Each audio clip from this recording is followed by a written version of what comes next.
o parte de la vida de un hombre que puede desafiarnos y que es impactante, yo creo, para cada uno de nosotros. Lo voy a invitar a que vayamos a la palabra en Éxodo capítulo 6. Vamos a leer desde el versículo 5 en adelante.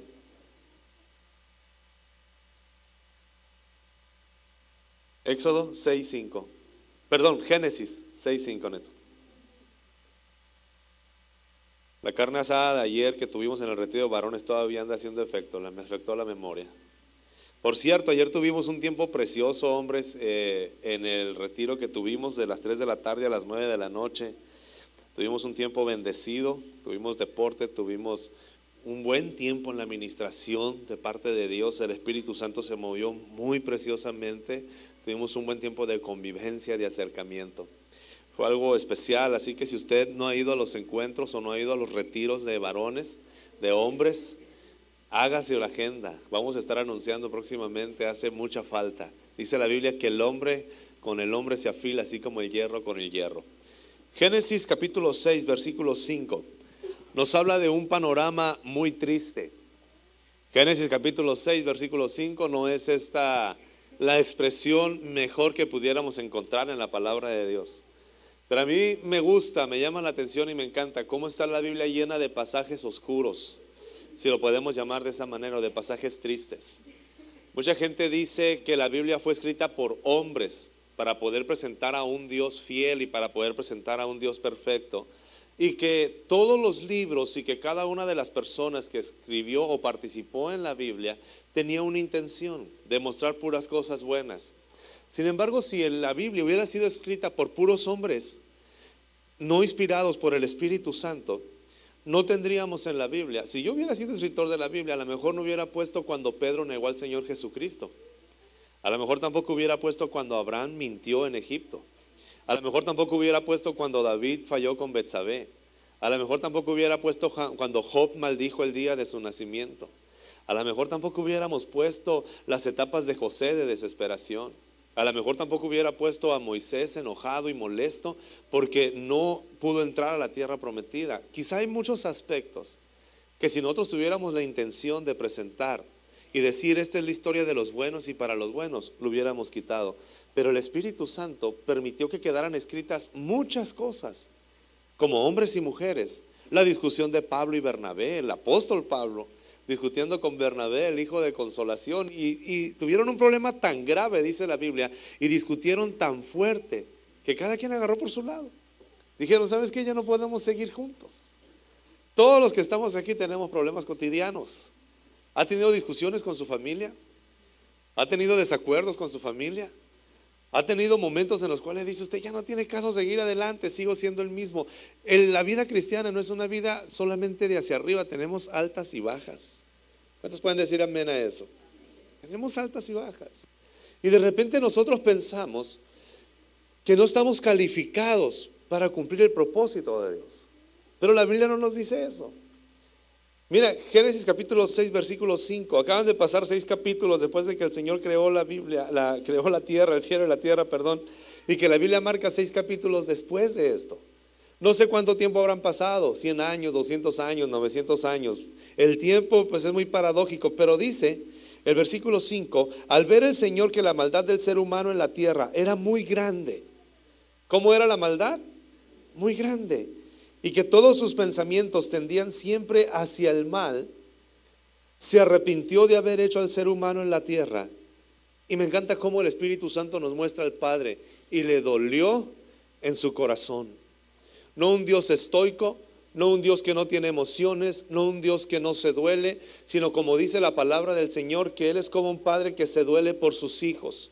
Cuando Jesús llegó a Jerusalén, empezó a llorar y dijo, Jerusalén, Jerusalén, que matas a los profetas, ¿cuánto tiempo, cuántas veces he querido juntarte bajo mis alas, así como la gallina junta sus polluelos, y no has querido? El Antiguo Testamento está lleno de figuras de un Dios que es amante, que es padre, que es protector, que es proveedor y que le duele la conducta rebelde de sus hijos. Nos habla de este Dios tierno, nos habla de este Dios amoroso, nos habla de este Dios lleno de gracia, nos habla de este Padre, porque la Biblia representa a Dios como Padre. Dios no es mi general, Dios no es mi capitán, Dios no es el jefe de la empresa en la que yo trabajo, Dios no es mi patrón. ¿Sabe qué es Dios? Dios es nuestro Padre. La oración que nos enseña el Señor Jesucristo es: Padre nuestro, Padre de todos, Padre que estás en el cielo, alguien que me cobija. Pablo dice en Romanos que el Espíritu Santo, cuando abre nuestros ojos para comprender lo que Dios hace en nuestra vida y cómo me debo de dirigir a Él, no es como sargento, no es como coronel, no es como capitán. Suena muy emocionante el decir: somos el ejército de Dios, y hermano, yo ahora soy soldado, ahora yo soy guerrero de Dios y soy guerrera y lucho por Él. Pero la Biblia no nos habla de eso. La Biblia nos habla de que somos hijos de Él. En Romanos, el Espíritu Santo nos revela a nuestro espíritu y nos dice que podemos clamar: Abba, Padre. En el nivel más íntimo de confianza, en el nivel más cercano con Dios, en el nivel más profundo de conocimiento, donde Dios quiere revelarse y donde Él nos dice: yo sé que tienes fallas, yo sé que tienes errores, yo sé que te equivocas, yo sé que tienes momentos de debilidad, yo sé que muchas veces la vida ha sido más hacia abajo que hacia arriba, y Dios nos empieza a decir: yo conozco todo esto y no me deja de doler, porque eres mi hijo, porque te amo, porque estoy al pendiente de tu vida, porque cuando tú lloras, el Señor llora junto con nosotros, y lo podemos ver de esta manera. Él nos consuela, es nuestro consolador.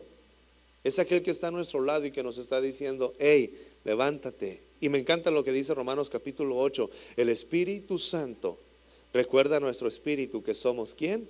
Hijos de Dios. ¿Y cuándo es cuando necesitamos que alguien nos recuerde que somos hijos de Dios? Yo le aseguro que no es cuando andamos acá arriba, es cuando sentimos que todo se está acabando, es cuando nos surge que alguien llegue y nos diga: hey, no te desesperes, eres un hijo de Dios, eres una hija de Dios, Él está contigo, Él es tu Padre, vas a seguir adelante. El caso de Génesis capítulo 6, versículo 5 nos muestra a este Señor, a este Dios soberano, creador de todas las cosas, pero diciéndole dolor en el corazón. Versículo 7. Entonces dijo: voy a borrar de la tierra al ser humano que he creado, y haré lo mismo con los animales, los reptiles y las aves del cielo. Me arrepiento de haberlos creado. El versículo 8 dice: y en medio de estas malas noticias se levanta una expresión, pero Noé contaba con el favor del Señor. En medio de esta generación perversa y en medio de esta generación que no había ni un solo bueno, ni un solo justo, y no había nadie que pudiera llegar al corazón de Dios, Dios empieza a mirar la tierra y mira a un hombre llamado Noé. Noé quiere decir consuelo, Noé quiere decir refugio, Noé quiere decir ayuda. Y el padre de Noé dijo: ese se va a llamar Noé porque nos va a librar de todas nuestras aflicciones. Será el consuelo en medio de esta generación, será el consuelo en medio de esta tierra. Es importante cómo llamamos a nuestros hijos. Es importante cómo le estamos diciendo nosotros a ellos. Es importante cuando nosotros empezamos a sembrar palabras en cada uno de ellos. Y cada palabra que tú dices a tus hijos son una semilla que a su tiempo va a germinar y va a producir fruto. ¿Cómo te refieres a tus hijos? Me encanta leer el Antiguo Testamento porque todos los nombres de los hombres y las mujeres que Dios usó tenían un significado, y ese significado estaba muy relacionado con la función o con el propósito que estaban cumpliendo. Lo que usted le diga a sus hijos los va a marcar para siempre. Cada palabra que usted siembra en ellos es una semilla, y no se va a quedar solamente en semilla, va a producir un fruto que después nosotros estamos viendo cuál es ese fruto. Las palabras son semillas, que es lo que está sembrando en ellos. Alguien implantó en Noé y le dijo: tú eres el consuelo para esta generación. Tú eres quien va a traer descanso de todos nuestros males. Tú eres quien va a marcar esta generación. ¿Y sabe qué sucedió? Dios miró a Noé y Noé tenía todo el favor del Señor. Y si toda la raza humana no fue destruida en ese momento, fue porque hubo un hombre que era agradable delante del Señor. Empezamos en esto. Esta conferencia le he titulado Los agentes del reino, los padres como agentes del reino, como las personas que pueden transmitir y transferir la vida de Jesucristo a sus hijos de una manera clara y concisa a través de palabras y a través de acciones. Y me encantan las tres características que tiene Noé, las vamos a ver en este momento, pero quedémonos primero con esto. ¿Qué era lo que hacía que en medio de una generación perversa y una generación llena de maldad, Noé pudiera tener el favor del Señor.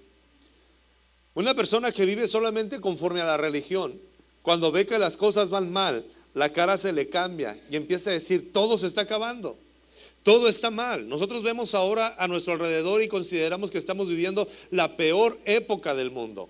La maldad ha aumentado, ya no hay pudor, ya no hay vergüenza, ya no hay temor del Señor, y vemos a una generación completamente desconectada de Dios. Y yo creo que usted, como yo, como padres, nos da miedo la generación o el tiempo que están viviendo nuestros hijos. Vemos nosotros las noticias, escuchamos nosotros en la radio, vemos en los periódicos, en todo el mundo, cómo está saliéndose de control todas las cosas, y pensamos, ¿qué mundo les va a tocar a nuestros pequeños? Usted y yo podemos decidir qué mundo les va a tocar a nuestros hijos. Noé contaba con el favor del Señor. Cuando una persona vive bajo los parámetros de la religión, nunca va a tener esperanza, pero cuando vive bajo los parámetros del Señor Jesucristo establecidos en su palabra, entiende que donde está más oscuro, hay una oportunidad más grande para brillar. ¿Me escuchó? Cuando abunda el pecado, esa es una consecuencia natural y esto es un principio bíblico. Cuando abunda el pecado, ¿sabe qué sucede? Sobreabunda la gracia. Entre más oscuro está un cuarto y enciende un cerillo, por más pequeño que sea, alumbra mucho más que cuando está en un cuarto lleno de luz. ¿Sí se ha dado cuenta de eso? No se necesita algo tan grande. El Señor Jesucristo dice, si ustedes tuvieran una fe del tamaño de un grano de mostaza, le van a decir a esta montaña, muévete, y la montaña se va a mover. El Señor está diciendo, no necesitas cosas tan grandes para mover una montaña grande. Es que, hermano, este problema es una enfermedad incurable, necesito una fe más grande que cuando es una simple gripa. Que el Señor dice, la fe pequeña puede mover montañas grandes. ¿Sí me escucha? El Señor nos lleva entonces a manejar estos principios básicos y quisiera verlo de esta forma. A lo mejor usted ve a su familia como una semilla de mostaza, lo ve muy pequeño comparado con todo lo que el mundo nos está ofreciendo o con todo lo que este mundo está sucediendo. Noé no vio esto. Noé entendió que estaba viviendo en una generación apartada de Dios, llena de maldad, con un corazón inclinado solamente hacia la maldad. Pero Noé dijo, ahora es la oportunidad de brillar. ¿Qué fue lo que hizo Noé? Conocer a Dios. Versículo 9, vaya conmigo por favor. 3 características de Noé, 3 características de los hombres y de las mujeres que forman parte del reino. Esta es la historia de Noé, versículo 9. Noé era un hombre justo. Anote, primer característica, Noé era justo.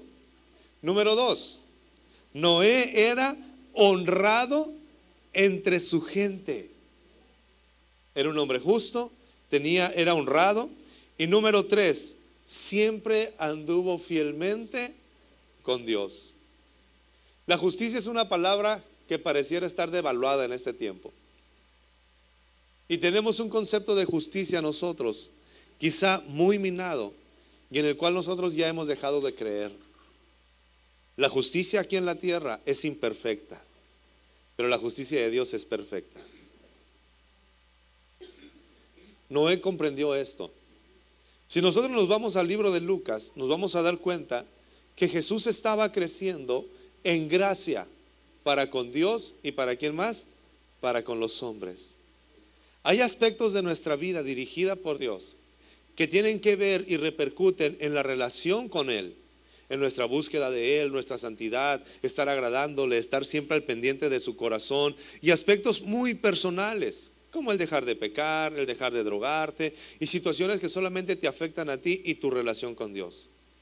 Pero hay otro aspecto que no es menos importante, sino es de la misma forma y de igual de importante, que tiene que ver en relación a los que nos rodean. Una vida que es guiada por el Señor Jesucristo, que son las vidas que se necesitan en este tiempo, es una vida que vive agradando a Dios, pero es una vida que también vive beneficiando a los que le rodean. Es muy confrontante o es muy contrastante escuchar a personas que dicen, yo estoy dispuesto, hermano, a morir por Cristo. Yo estoy dispuesto a dar mi vida por Él. Si yo viviera en un país comunista, si yo viviera en un país donde está prohibido predicar la palabra, yo sería el primero, la primera predicando. Y vienen misioneros y nos hablan acerca de gente que ha dado su vida por el Señor, por predicar el Evangelio, que han dejado todas las cosas y que están en otro país y los vemos como mártires. Y los beatificamos y los santificamos y decimos, wow, qué estatura de cristiano.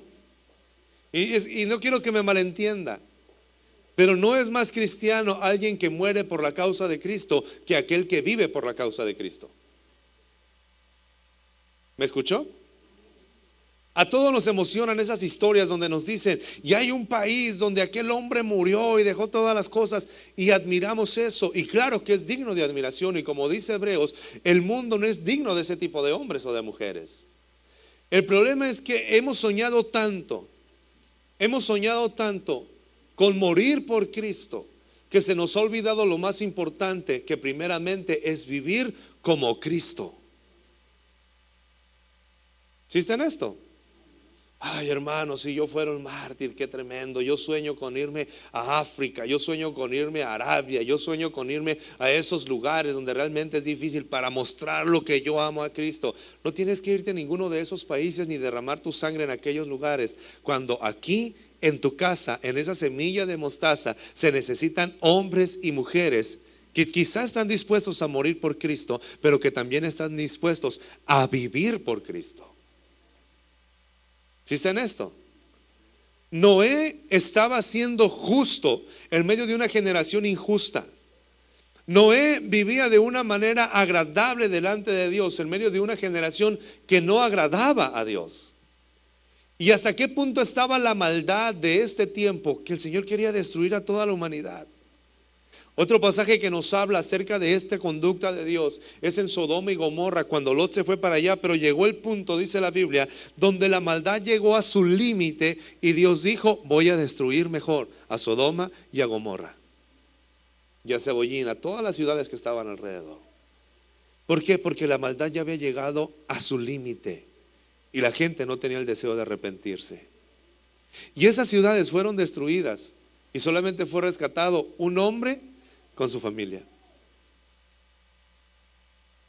Lot y sus hijas, porque eran diferentes en medio de una generación que no creía en Dios y que estaban haciendo actos aborrecibles delante de Dios.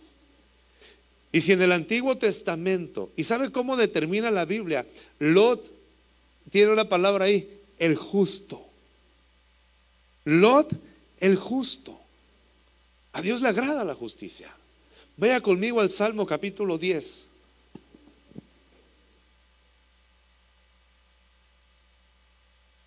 Salmo capítulo, 11, versículo 3, versículo 7. Salmos capítulo 11, versículo 7. ¿Por qué Dios libró a Noé? ¿Por qué Dios libró a Lot? ¿Por qué Dios libró a esos hombres en el Antiguo Testamento?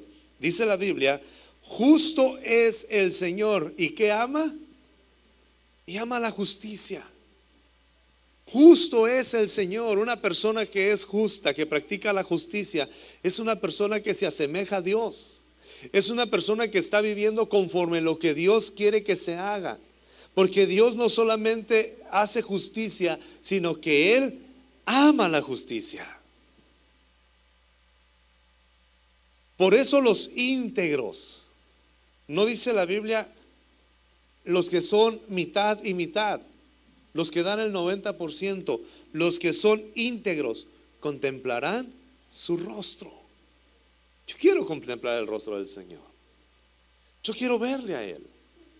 Pero muchas veces consideramos que vivir por gracia es solamente considerar que Dios perdona mis pecados y puedo hacer lo que yo quiera. Pablo le escribe a Timoteo y le dice, esfuérzate en la gracia. Esfuérzate en la gracia, porque el hecho de que yo viva por gracia no está peleado con que me esfuerce en ella, con que actúe, con que tome decisiones claras y definidas. Escuche bien lo que le voy a decir.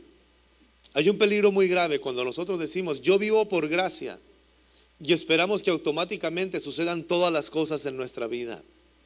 Hay un peligro muy grande cuando nosotros decimos, el Señor ya perdonó mis pecados, o cuando predicamos nosotros del mensaje decimos, el Señor ya perdonó tus pecados, ya todo está listo. No, hay un proceso. Hay un proceso en el cual Dios va perfeccionando nuestra vida, porque la sangre de Jesús nos limpia, perdona nuestros pecados, escribe nuestro nombre en el libro de la vida, nos promete que va a venir por nosotros y lo estamos esperando, pero allí inicia un proceso que dura toda la vida. Ay, hermano, yo ya quisiera morirme y estar allá con el Señor, decía Pablo, pero no sé qué hacer. Porque quisiera morirme y ya estar en su presencia, pero también quisiera seguir viviendo para seguirle hablando a ustedes y seguir transmitiendo el aroma de Cristo aquí en la tierra. ¡Ja! ¡Qué hermoso conflicto! Porque Pablo decía, es igual estar allá en el cielo que estar aquí en la tierra. Pablo decía, mi deseo es estar en la presencia del Señor, pero mi corazón está dividido. También mi deseo es seguir impactando a la gente de esta generación para que conozcan a este Cristo. El problema es cuando nosotros deseamos el cielo para escapar de los problemas que enfrentamos aquí en la tierra. Ah, Señor, si tú vienes por mí, ¿por qué no me llevas ya? Mira la familia, cómo está, yo no hallo qué hacer, estoy desesperado, estoy desesperada, llévame ya, Señor, no hallo cómo enfrentar los problemas. Y el Señor nos dice, todavía no es tu tiempo, porque yo te he lavado con mi sangre y he perdonado tus pecados y te estoy enseñando los principios para que seas de bendición aquí en la tierra. ¿Sí está en esto? Dios te tiene en una familia que quizá no conoce a Dios, que quizá es injusta, que está viviendo muy alejada de Dios, pero Dios te tiene en esa familia para que tú seas como Noé, que muestres la justicia de Dios. No huyas de eso. Hermano, es que en el trabajo estamos rodeados de pecadores y en este mundo a donde vayas va a haber pecadores. No le digan a nadie, en la iglesia también hay pecadores. Voltee con el que está a su lado, dígale, ¿seré yo? ¿Seré yo, Señor? El que comparte el pan conmigo. Dijo el Señor Jesucristo, el que come el pan y se sienta a la mesa conmigo tiene malas intenciones. Dios escudriña el corazón de cada quien. Pero a donde te vayas va a haber pecadores. A donde te vayas. Es que, hermano, yo no puedo tener este trabajo porque hay pecadores. Es que, hermano, yo voy a renunciar y me voy a apartar y me voy a ir a vivir a una montaña donde solamente yo y Dios estemos buscando de Él y meditar y no relacionarme con todos los pecadores. Dios tenía a Noé en medio de una generación incrédula y malvada para que mostrara la justicia de Él, y así te tiene a ti también en medio de pecadores. Ay, hermano, es que hay mucha injusticia en el mundo. ¿Por qué Dios no me lleva? Porque Él no quiere llevarte, Él quiere usarte en medio del mundo injusto. Ay, ¿por qué no viene el Señor por nosotros, hermano? La maldad está creciendo, sí, pero Él tiene a su cuerpo, a su iglesia, para mostrar su justicia aquí en la tierra. Hermano, yo quiero morir por Cristo. Empieza a vivir por Él primero.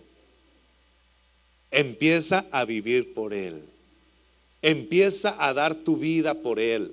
Empieza a marcar la diferencia en tu trabajo. Deja de dar sobornos, deja de mentir, deja de estar buscando justificaciones para robar, deja de estar buscando justificaciones para hacer tranza, deja de estar buscando justificaciones para ver a otra mujer que no es tu esposa. Tienes que dejar por un lado todo lo que esta corriente del mundo nos da y empezar a mostrar la justicia de Dios. Todos los que estamos aquí deseamos el favor de Dios. Yo deseo el favor de Dios. Noé tenía el favor de Dios. Primer característica, era justo. El Señor Jesucristo dice, busca el reino de Dios y su justicia. Y las cosas como el alimento, el vestido, el refugio, te serán añadidas. Estamos viviendo en un tiempo muy complicado. Estamos viviendo en momentos muy difíciles. Todo eso es verdad. Y todos los días nos enfrentamos a situaciones donde nos ponen entre la espada y la pared. Pero Dios es donde se levanta y nos dice que puede haber una generación de justos. Yo quiero ser una generación justa. Me encanta como dice la Reina Valera: Noé era íntegro o justo en todas sus generaciones. Era un hombre que estaba marcando a sus hijos, a sus nietos, a sus bisnietos, a sus tataranietos. Era gente que vivía 600 años. Noé vivió como 700 años. Hermano, ¿y qué vamos a hacer con tanto? Imagínense, 700 años. Ustedes y yo estamos puestos en la tierra para mostrar la justicia de Dios en medio de una generación incrédula. Y el problema es que somos justos fuera y cuando venimos en casa nos volvemos injustos. No desprecies la semilla de mostaza que tienes en tu mano para mover las montañas. No desprecies lo que está en tu familia para mover las montañas en la sociedad. Siga conmigo, por favor, vaya conmigo a Proverbios capítulo 10.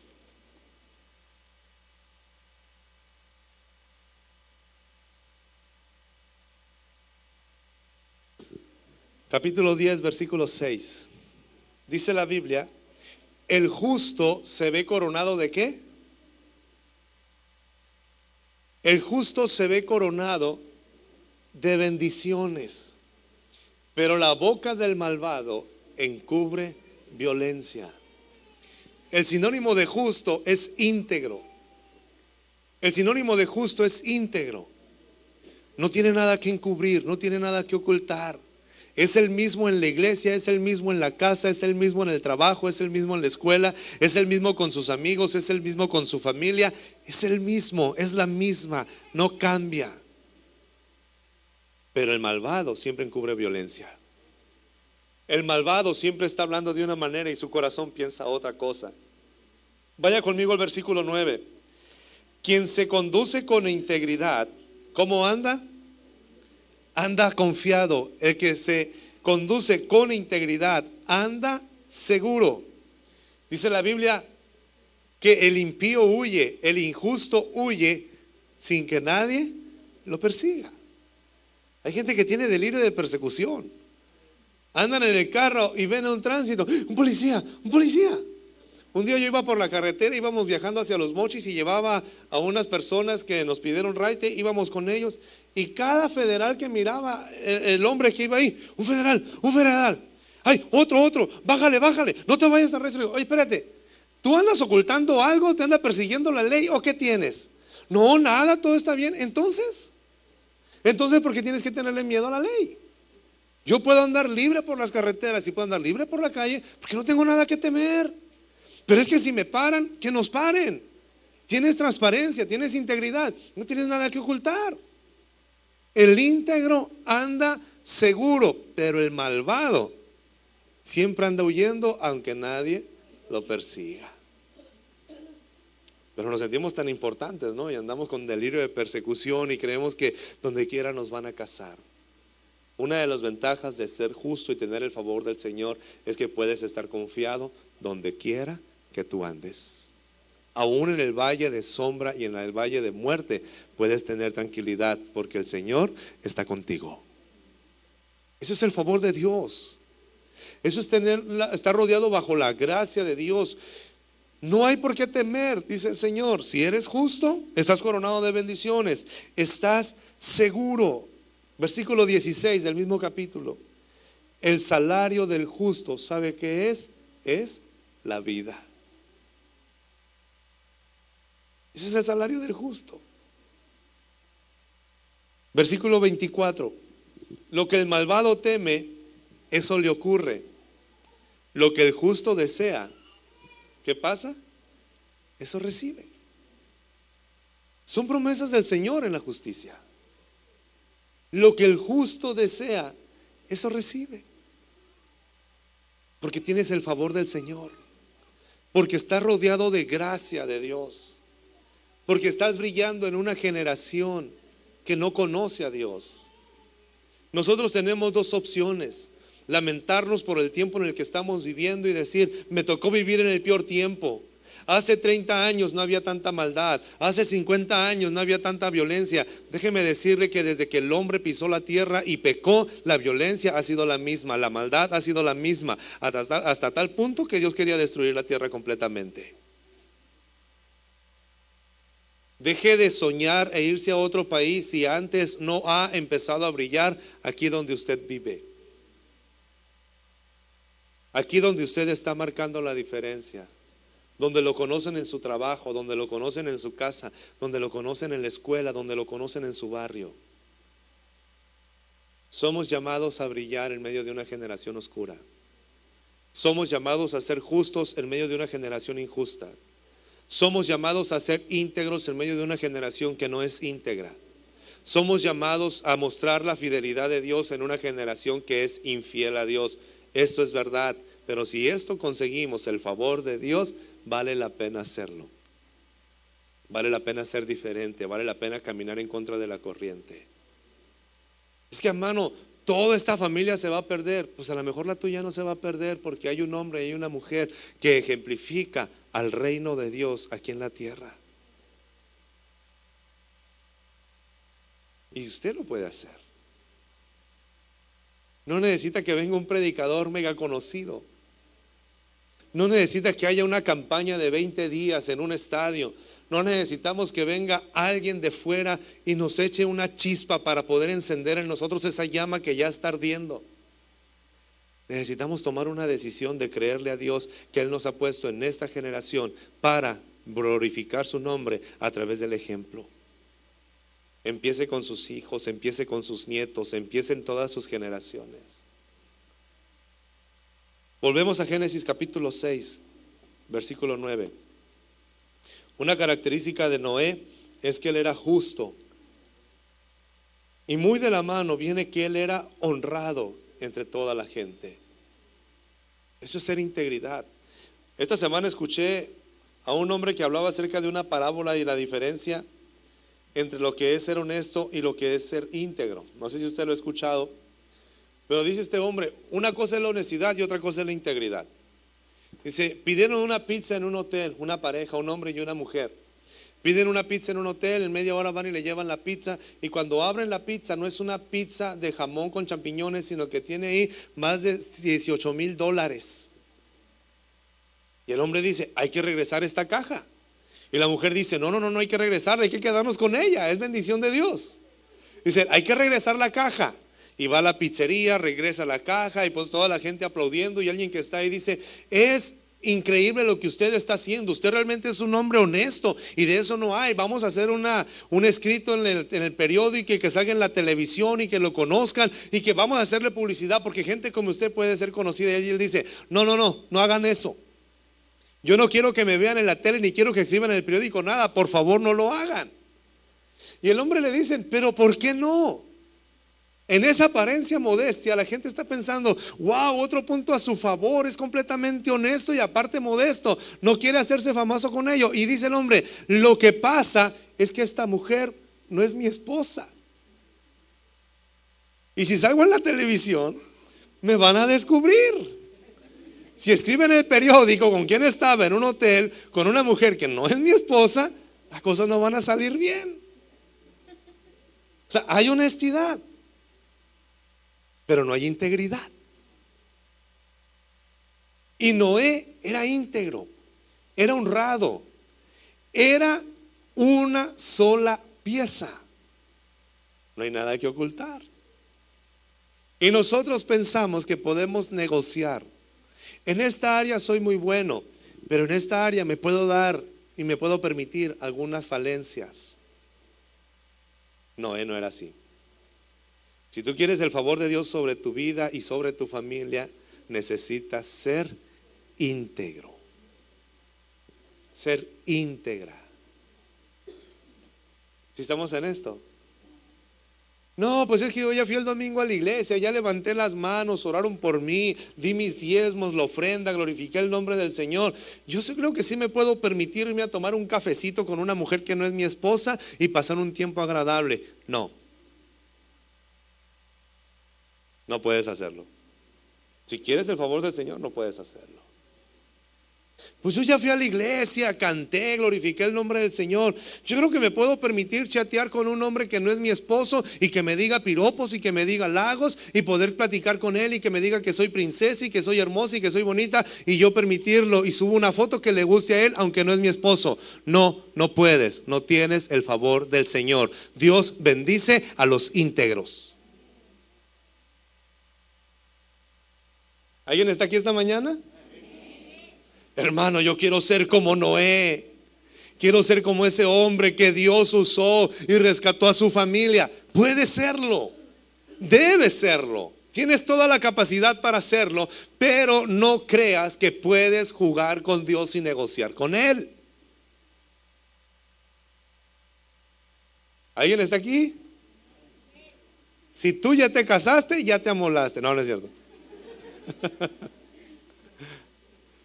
Pero la Biblia dice, el soltero vive para el Señor, la soltera vive para el Señor. El casado vive para su esposa y la casada vive para su esposo. De repente el esposo le dice a la mujer, a mí no me gusta que te pongas esa ropa. No, pero en Facebook cuando subo la foto es cuando tengo más likes. Pero mis amigas me dicen que me veo muy bien. Pero mira, toda la gente me aplaude, tú no quieres. No vives ni para tus amigas, ni para el Face, ni para nada. Vives para tu esposo.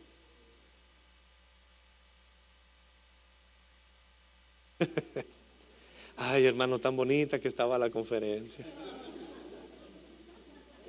Somos agentes del reino y la gente del reino vive distinta como vive el mundo. ¿No quieres que tu esposa esté subiendo tantas fotos? Pues halágala tú, bendícela tú. Dile palabras hermosas, consiéntela, llévala a pasear, esfuérzate. Ay, hermano, gracias a Dios por estas redes que hay ahorita y por todo el WhatsApp y todo esto. Me estoy encontrando con amigos que antes no veía y platico con ellos. Pero resulta que en medio de toda esa generación hay varias exnovias y varios exnovios. Pero un mensajito que le mande, ¿qué tiene? Recordar es vivir, hermano. Mira qué bonito. Tienes que ser íntegro. Tienes que ser íntegro. Yo puedo dejar mi celular en la casa, lo agarra mi esposa, me checa las fotos, checa el WhatsApp, checa el Facebook. Se puede meter a todas las cosas. No se sabe mi contraseña porque se le olvida hasta la de ella, pero ella tiene todo, el acceso, mis niños los pueden agarrar. Y esto es una maravilla. El íntegro vive seguro. Hay gente que anda llena de estrés, de preocupaciones, tronándose los dedos, con tics nerviosos, porque ve que su esposa, su familia, alguien agarra algo de él y empiezan a ponerse nerviosos porque no quieren que se descubra nada de lo que tiene.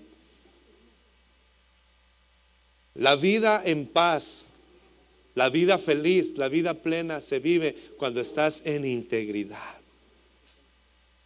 ¿Por qué Dios pudo ver en medio de esa generación a Noé? Porque Noé era íntegro. Y sabe, Dios no cambia. Dios es el mismo. Y dice la Biblia que los ojos del Señor recorren toda la tierra. Y donde hay un justo, ahí posa su mirada y descarga su favor. Es que yo soy íntegro, hermano, en la iglesia, gloria a Dios, varón, Dios te bendiga, que el Señor está con nosotros, bendito sea su nombre. Y tenemos un lenguaje tan tedioso, religioso y enfadoso, tratando de ocultar lo que no tenemos. Ya cuando alguien a mí me dice, varón de Dios, el Señor resplandezca sobre tu vida, digo, este es un hipócrita, este es un fariseo. Porque queremos compensar esa falta de espiritualidad y de integridad. Hermano, yo ya no quisiera estar aquí en la tierra, yo quiero estar en el cielo. Porque yo ya casi escucho a los ángeles cantar. Y tú ya sabes que esa gente es irresponsable en el trabajo, no provee para los suyos y que es infiel. Punto. La gente del reino sabe relacionarse con la gente de aquí de la tierra. porque sabe que ese es el trabajo que Dios nos ha dejado. Tenemos que ser íntegros. ¿Sí está en esto? Yo ya diezmé, hermano, el domingo, ya me compré el favor de Dios. Por lo tanto, me puedo dar una escapadita y ver un poco de pornografía en la casa. No puedes. Tienes que ser íntegro. Noé era íntegro en todas sus generaciones. El Nuevo Testamento dice: el que no provee para los suyos es peor que un incrédulo. O sea, es en todas las áreas. Ya es la señal de que ya se acabó el tiempo, ¿eh? Se requiere urgentemente una generación como Noé. Una generación que ame a Dios, una generación que sea honesta, que era íntegro. ¿Y cuál era la clave de Noé? Termino con la tercera característica. Siempre anduvo fielmente con Dios. La prioridad de Noé no era agradar a los hombres, la prioridad de Noé no era agradar a los que le rodeaban, la prioridad de Noé no era ganarse el favor de los hombres, la prioridad de Noé era serle fiel a Dios, y como consecuencia venía lo demás. Tenemos que agradar a Dios aquí en esta tierra. En el cielo ya no necesitas agradar a Dios. Si tú quieres bendecir a alguien, lo tienes que bendecir aquí en la tierra. Si tú quieres perdonar a alguien, lo tienes que perdonar aquí en la tierra. Si tú quieres amar a alguien, lo tienes que amar aquí en la tierra. Si tú tienes que soportar a alguien, lo tienes que soportar aquí en la tierra. Si tú tienes que forjar el carácter, lo tienes que hacer aquí en la tierra. Si se da cuenta, todas las instrucciones de la Biblia son para aplicarse ¿en dónde? Aquí en la tierra. Cuando esté en el cielo, hermano, yo voy a amar a toda la gente, y ahí no hay mérito. Es aquí en la tierra. Amemos el cielo, deseemos el cielo, anhelemos el cielo, pidamos al Señor que ya venga, pero sin olvidar que nuestra responsabilidad es aquí en la tierra. Tres características de los agentes del reino. Número 1, la justicia. Número 2, la integridad. Y número 3, la fidelidad a Dios. Es que el mundo está bien perdido. Claro que está perdido. Por eso Dios nos tiene aquí, para brillar en este mundo. Siga leyendo conmigo en el mismo capítulo, 2 versículos. Versículo 22. Y Noé hizo todo según lo que Dios le había mandado. No como él quería, no como él pensaba, no como él sentía, no como él declaraba, no como él decretaba, no como él confirmaba, sino como Dios le decía.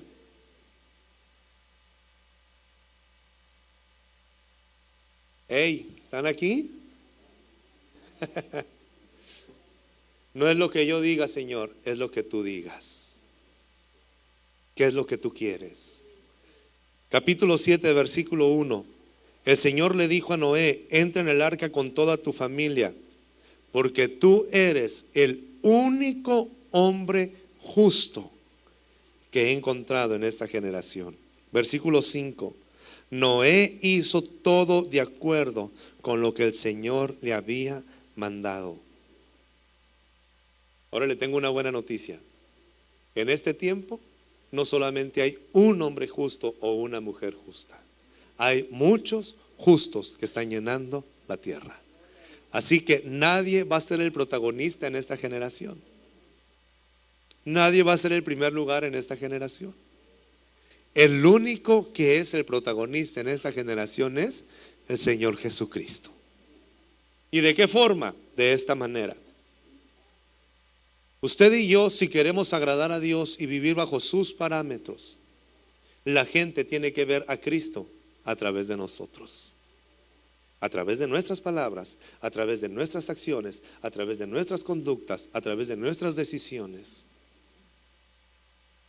Jesús decía en Juan capítulo 12: yo no hago nada por mi propia cuenta, hago solamente lo que el Padre me ha dicho que yo haga. Lo que yo hablo no son mis palabras, hablo lo que el Padre me dice que yo hable. Porque todas las buenas obras que yo estoy haciendo, dice el Señor Jesús, no son mis obras, son las obras del Padre a través de mi vida. Tenemos que llegar a ese punto, que la gente vea a Cristo en ti. Y eso no tiene que ver con que vean una aureola, no tiene que ver con que vean una luz, no tiene que ver con que tengas estigmas y que la sangre de Jesús se vea en tus manos y una corona y los pies. Eso no es de Dios. Es que ese hombre y esa mujer es tan santa que tienen las marcas de Cristo. No, señores y señoras, eso no es de Dios. La obediencia a Cristo no tiene nada que ver con el misticismo. Tiene que ver con conductas, con acciones, con decisiones, con sentimientos, con relaciones sanas con los que nos rodean. Jesucristo crecía en gracia para con Dios y para con los hombres. Noé era fiel delante de Dios, era justo y honrado con las personas. ¿Cómo eres tú?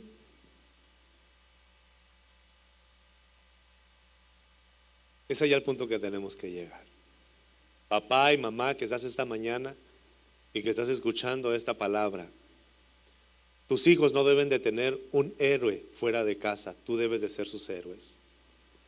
No hay gracia más grande y meta mejor que nos podamos fijar que aquel día cuando estemos delante del Señor y que todos estemos siendo juzgados, tener a tus hijos de la mano y que tus hijas te puedan decir: papá, gracias, mamá, gracias por haberme mostrado a Cristo allá en la tierra. Por ti yo estoy aquí en este momento. Vale la pena ser justos, ser íntegros y ser fieles a Dios en medio de una generación que no le conoce. Yo quiero la justicia de Cristo sobre mi vida, ¿y usted? La podemos conseguir. Nos vamos a Romanos y dice la palabra de Dios: ustedes son hechos justos por la fe mediante Cristo Jesús. Somos justificados por la fe. La fe que implanta el Señor Jesucristo en cada uno de nosotros. Lo necesitamos a Él. ¿Quieres ejemplificar a Cristo? Tienes que conocerlo. ¿Quieres vivir como Cristo vivió? Tienes que conocerlo. ¿Quieres tomar acciones, libertades y voluntad como Cristo lo hizo? Tienes que conocerlo. Y esta mañana puede ser el inicio de empezar a conocer a Cristo. Ahí donde tú estás, Él está más cerca de lo que tú te imaginas. No son tus méritos, no son tus obras, no son tus favores, no son tus buenos pensamientos. Lo que hace que tú te acerques a Él, lo que hace que te acerques a Él es un corazón arrepentido, reconociendo que necesitas su justicia, porque tu justicia no es suficiente. Necesitamos a Jesús. ¿Qué te parece ahí donde estás? Hacemos una oración y le decimos: Señor Jesús, yo te necesito. Yo quiero ser parte de una generación que te transmita a ti y que viva para ti. Padre Celestial, en esta hora nos acercamos con toda la confianza que la sangre de tu Hijo Jesús nos da. Jesús, te queremos decir que te necesitamos. Es verdad que el mundo está perdido, pero siempre ha estado así, Señor, y eso lo sabemos. Señor, que no nos limite, Señor, el temor. Señor, realmente queremos ser justos e íntegros, Señor, honrados en nuestras generaciones. Pero entendemos que lo que necesitamos primero es serte fiel a ti. Y no tenemos fuerzas para serte fiel. Necesitamos tu intervención. Nos urge tu intervención, Señor. Transfórmanos. Queremos rendirnos a ti cada mañana. Perdónanos, Señor. Si en esta mañana hay alguien sincero que ha escuchado esta palabra y que está elevando una oración, Señor, sabemos que tú puedes perdonar nuestros pecados. Ninguno de los que estamos aquí somos perfectos y aún así nos amas, nos llamas y nos desafías. Señor, que seamos un ejemplo en medio de esta generación incrédula y que podamos brillar, Señor, con la luz que proviene de ti. Honramos y bendecimos tu nombre. Te damos gracias por tu fidelidad. Te damos honra, Señor, y alabanza.